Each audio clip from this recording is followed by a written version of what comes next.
Howdy folks, and welcome back to World of Tanks with the mighty Jingles, and today we have two battles for you, but just about the only thing that they have in common is that they're both on the same map.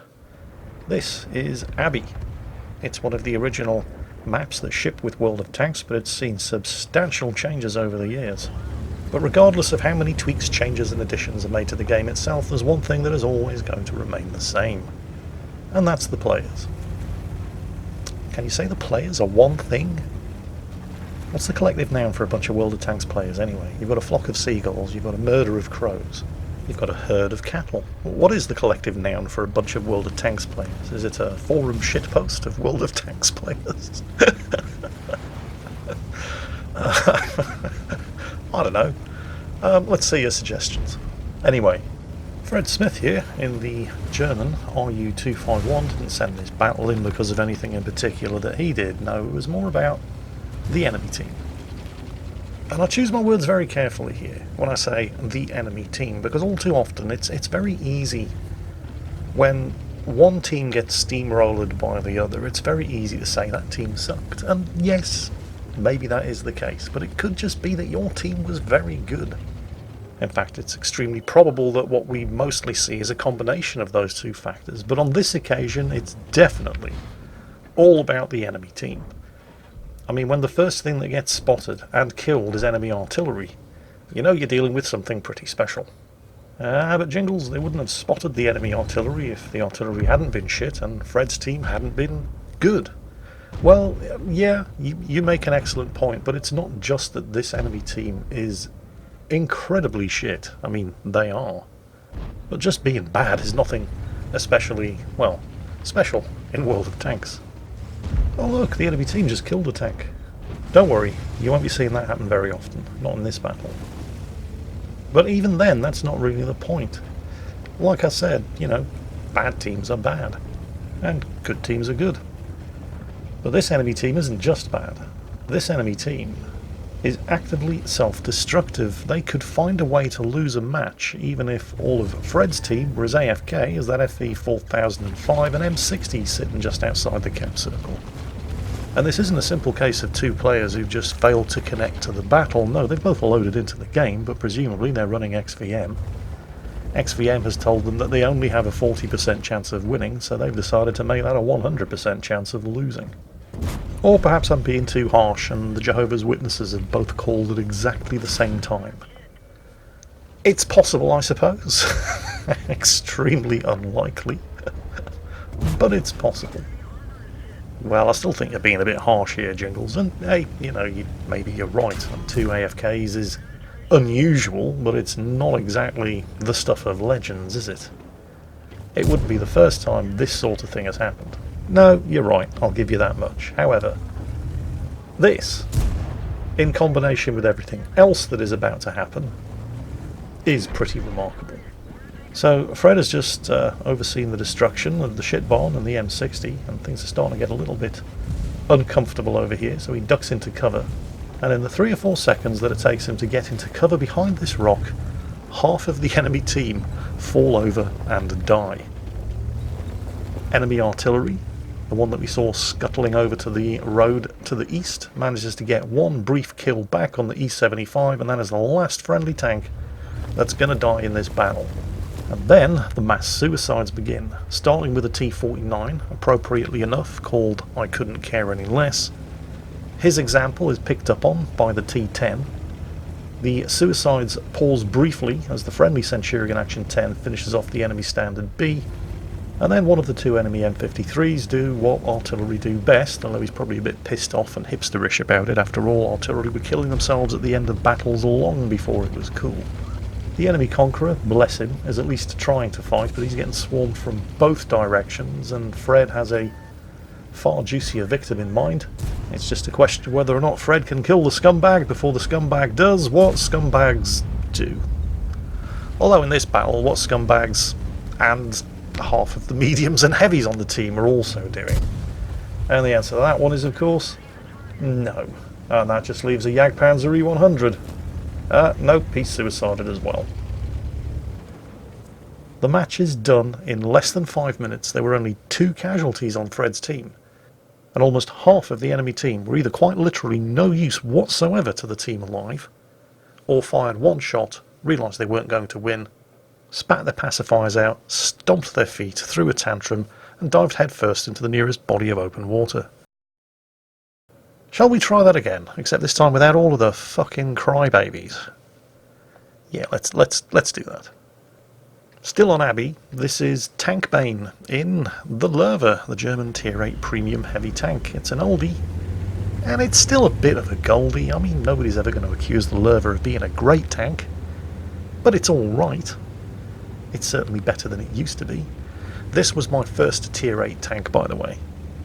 Yes, I was one of those Tier 8 premium tank players. Go on, laugh at me now, get it out of your system. I know I'm not alone, right? I know there's a lot of you out there who are laughing at me in public, but with a very, very guilty conscience. Plenty of people did it. Yes, I bought myself a Tier 8 premium heavy. I think back when the highest thing that I had, that I'd actually earned, was a Tier 4. And I sucked. I was just terrible. And I certainly wasn't alone in that regard. But the Lowe's not a bad tank. It was a bad tank for a while. There was a pretty serious case of power creep right after... Well, there wasn't really any one thing. The introduction of the second line of Soviet heavy tanks, I think in patch 7.3, kind of made the Lowe a bit tired. And then the introduction of Tier 10 medium tanks and tank destroyers and brand new Tier 10s like the Americans with extremely high penetration guns, the M103, the T110E5, the kind of tanks, and more specifically the kind of extremely high penetration and accurate guns that the Lowe was never designed to fight against, either in real life because it didn't exist in real life, or in World of Tanks because when the Lowe was introduced, those kind of enemies didn't exist. And so the Lowe did kind of suffer from a fairly nasty case of power creep, and for a while it was a pretty bad tank.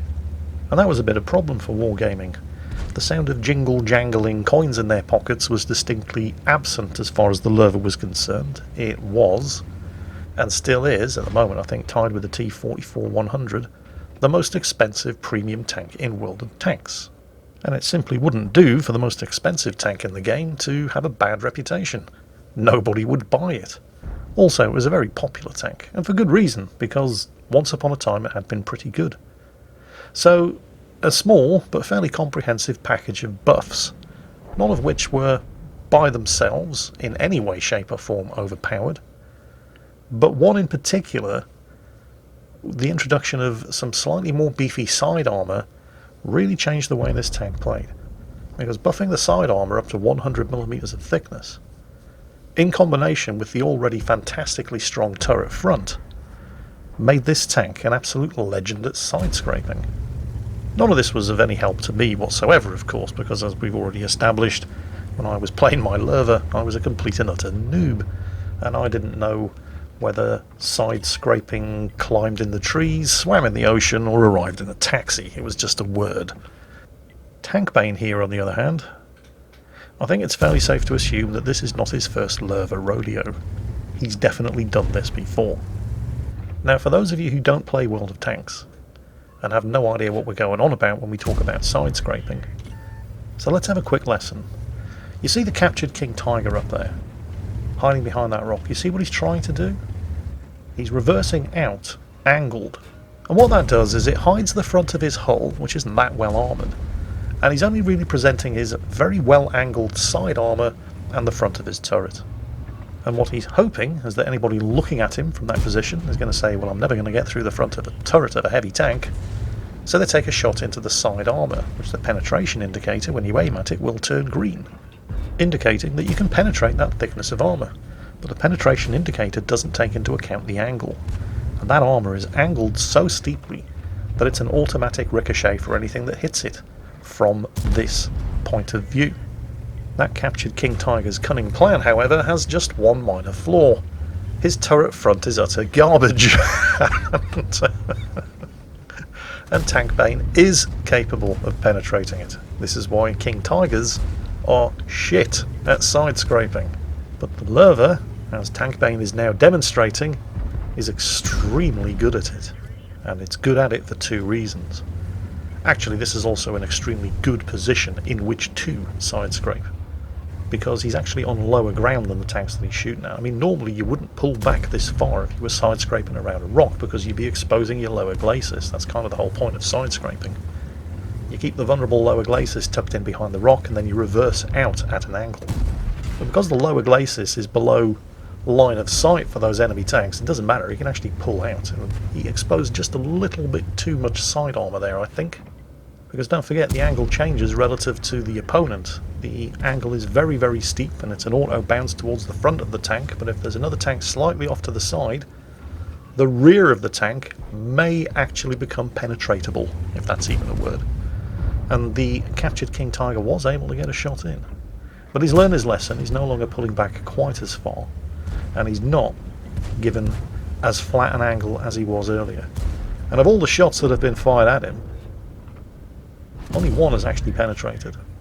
And as I was saying, that's because of two reasons. Not just the position that he's in, but also the side armour, 100mm. Nothing's going to overmatch it. And the turret, unlike the turret front of the captured King Tiger, which is dog shit, the Lowe's turret has always been pretty good. It's not that it's especially thick, it's the shape. It's round, there's virtually no flat angles on it, and the area at the front of the King Tiger's turret that would be flat is not flat on the Lowe because of the shaped gun mantlet. It's a very, very strong turret. And now with most of the threat, aside from one KV-3 neutralised to the left, and with more than half of his team dead, TankBane is turning his attention to the right. The trick here is making himself useful without getting that Black Prince killed, and no, couldn't quite make it. There are now only 4 of them left alive against 8 enemies, but that KV-3, even though he's only tier 7, is a fairly strong tank as well, particularly from the front. And speaking of KV-3s, spider senses tingling, and oh yes, caught him at exactly the worst possible moment for the enemy KV-3, who thought he'd try his luck while everybody's attention was diverted. Impossible for him to cover up his lower glacis on that kind of terrain. He's attempting to reverse, and he's going to get into cover before TankBane can reload. This is the thing about the Lowe. The gun is accurate and does hit reasonably hard, but the damage per minute on this tank is pretty bad. It has a very slow reload. This tank is definitely not a brawler, if you can possibly avoid it. As well as having a very slow reload, it's kind of sluggish. It's very easy to get outmaneuvered in the Lowe. It's a good tank against enemies that you can keep at a safe distance to your front. It's okay at close quarters if whatever you're fighting you can kill in one shot. But if anything gets around your side or rear, like the E25 for example, who fortunately for TankBane arrived very late to that party, and of course he had the KV-3 with him who saw him coming. But Lowe drivers who end up getting up close and personal with more manoeuvrable targets tend to have very, very miserable games, because the tank itself turns slowly, the turret turns slowly, and the gun doesn't fire very quickly at all.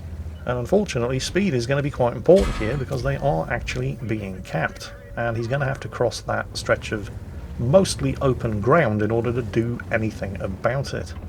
So once again, side scraping. He's finished off the T-34 2G fake tank. That just leaves the M48 tractor panzer. He's doing a little bit of side scraping of his own around that rock, trying to troll TankBane into shooting into his tracks, but well, he's not fallen for that gag. Doesn't have an awful lot of time left to reset the cap if he's going to do it. The KV-3 finishes him off. He is of course going to be spotted, and is probably going to take some damage from whoever is sitting there in the cap circle. Yep, takes a hit from the Tiger, but it goes into his tracks harmlessly, and there's an SU-130 PM just sitting there in the cap circle. Well, he got the reset off, but, well, he's just sitting there. He hasn't moved. He hasn't even turned his gun. Did he go AFK in the cap circle? What is it about SU-130 PM drivers just being utterly terrible lately? Is it? It's not just me, is it? Well, anyway, the Tiger's going to be watching that gap, and there was a Sturrer and Mill down below. So rather than do the obvious thing, or either of the two obvious things, which would be to poke his nose out through the bushes in that gap, or head directly to the cap, because both the Tiger and potentially also the Sturrer and Mill will be lying in ambush for him. There's plenty of time. Nobody's capping. There's still more than 5 minutes of this game left. there's more than enough time for him to not do the obvious thing, because he's going to have to cross a certain amount of open ground, giving them shots at his lower glacis on the way in order to get into that cap circle and root out the Tiger and potentially also the Stuart and Mill. And most players' instinct is that if you can see the lower glacis, you shoot at the lower glacis. And if the lower glacis of the tank that you're shooting at is on lower ground than you are, you have to aim down into it, increasing the angle and the chances that it's going to bounce. Of course, if either the Stuart or Mill or the Tiger know what they're doing, they'll fire down into his upper glacis and they'll guarantee a penetration, but you can't plan everything, so he's making the most of the situation. Somebody is in the cap circle.